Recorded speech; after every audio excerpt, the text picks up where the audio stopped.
Assalamualaikum warahmatullahi wabarakatuh. Perkenalkan, nama saya Wawade Afriani dengan NIM E1A1230089, mahasiswa S1 Teknik Sipil, Prodi Sipil Umum, kelas Ganjil, Fakultas Teknik, Universitas Haloleo.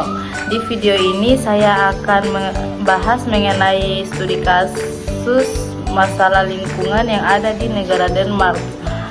Baik, mungkin langsung saja kita akan masuk ke pembahasan pertama.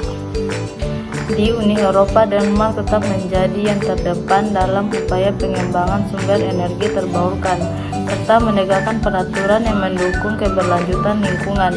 Denmark memiliki target yang sangat ambisius untuk energi terbarukan. Misalnya, pada tahun 2020, Denmark menetapkan target untuk mencapai 50% dari konsumsi energinya dari sumber energi terbarukan pada tahun 2030 dan menghentikan penggunaan bahan bakar fosil sepenuhnya pada tahun 2050. Terletak di semenanjung Jutlandia di Eropa Utara dan pulau-pulau sekitarnya, Denmark dapat dianggap sebagai jembatan budaya dan geografis antara Eropa Barat dan Skandinavia. Beberapa abad lalu, perampok Viking biasa mendasarkan serangannya di Denmark. Pada abad ke-10, negara ini bersatu di bawah monarki dan menguasai sebagian Swedia dan Finlandia.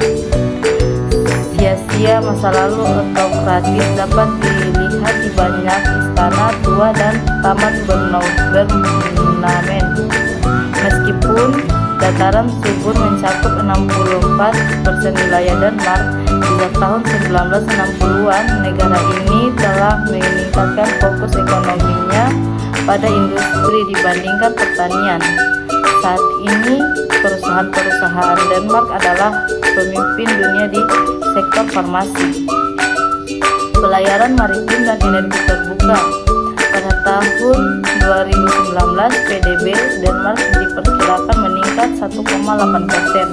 Pemerintah Denmark telah melakukan investasi besar-besaran dalam infrastruktur energi terbarukan, termasuk turbin angin lepas pantai, offshore wind, dan jaringan listrik yang mendukung penyimpanan dan distribusi energi terbarukan.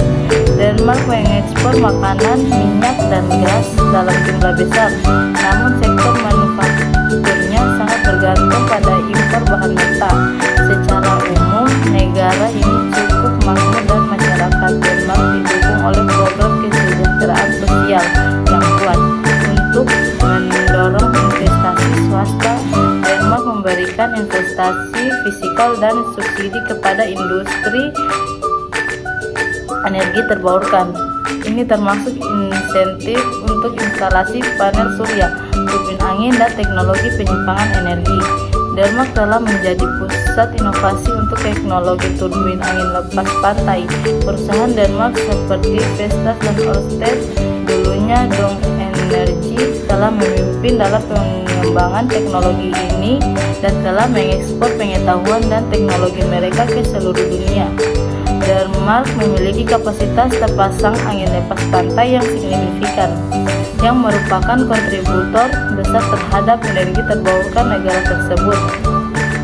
Proyek-proyek besar seperti Hornsrev dan Kriegers Flak adalah contoh nyata dari komitmen Denmark terhadap energi angin. Baik, masalah lingkungan yang dihadapi di negara Denmark.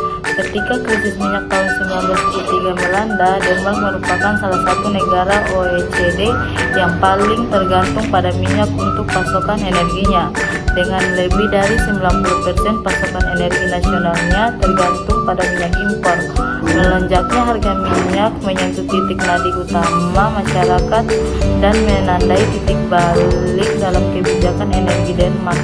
Dalam sekejap, krisis tersebut memicu dorongan untuk mendiversifikasi bauran energi nasional. Dengan demikian, pembentukan rezim regulasi baru dianggap sebagai persyaratan untuk keberhasilan reorientasi sektor energi. Denmark telah membina beberapa perusahaan dan lembaga yang memegang posisi terdepan secara global di seluruh industri hijau. seperti Orsted, Vestas, Grundfos, Danfoss, Ramboll, Velux, CP, CO, Industri Pension Denmark, BWSC, 3V, dan Rockwool, dan masih banyak lagi. Saat ini lebih dari 75.000 orang memegang pekerjaan hijau dari total 2,75 juta orang tenaga kerja nasional. Realisasi target iklim Denmark 2030 dapat mencapai hingga 300.000 pekerja hijau. Kemitraan publik swasta.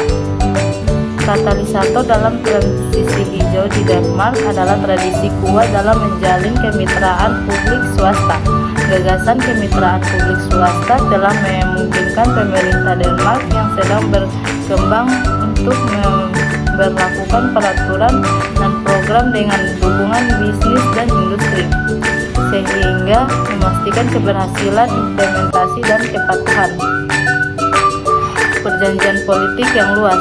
Salah satu faktor kunci keberhasilan keputusan Denmark untuk meningkatkan keamanan energinya adalah pendekatannya terhadap pembuatan kebijakan, di mana perjanjian jangka panjang dengan konsumen luas di seluruh spektrum politik dan dukungan industri dirancang terkait isu energi dan lingkungan.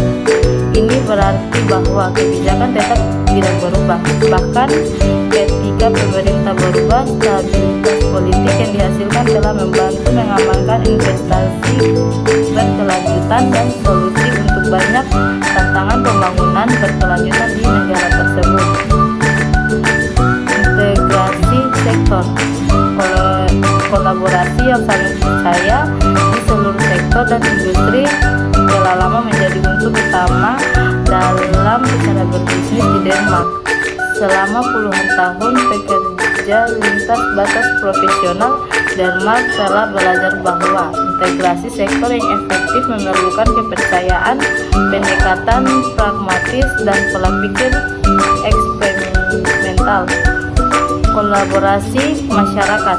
Tingkat kepercayaan masyarakat yang tinggi di Denmark dan pendekatan berbasis dialog yang terbuka untuk mencegah tantangan seperti perubahan iklim telah memperkuat pendekatan kemitraan.